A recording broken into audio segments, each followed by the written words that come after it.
បានដាក់ចេញនៅគោលនយោបាយនិងផែនការយុទ្ធសាស្ត្រជាច្រើនដើម្បីលើកកម្ពស់សមភាព gender ដូចជា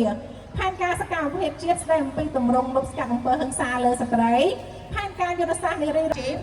និងសមាគមចំនួន24ស្ថាប័នបានសហការរៀបចំកម្មវិធីអបអរសាទរទិវានារីអន្តរជាតិខួបលើកទី115ក្រមវិធានបទអនុវត្តសិទ្ធិសេរីភាពដើម្បីយុត្តិធម៌និងសេចក្តីថ្លៃថ្នូរសម្រាប់ក្មេងស្រីនិងស្ត្រី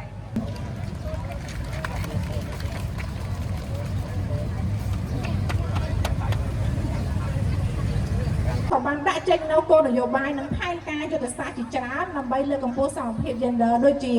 ផែនការសកម្មភាពជាតិស្ដីអំពីទម្រង់លុបស្កាត់អំពើហិង្សាលើស្ត្រីផែនការយុទ្ធសាស្ត្រនារីជាតិ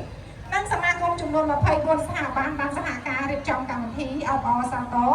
ទិវានារីអន្តរជាតិខួបលើកទី115ក្រមវិធានបទអនុវត្តសិទ្ធិសេរីភាពដើម្បីយុត្តិធម៌និងសេចក្តីថ្លៃថ្នូរសម្រាប់ក្មេងស្រីនិងស្ត្រី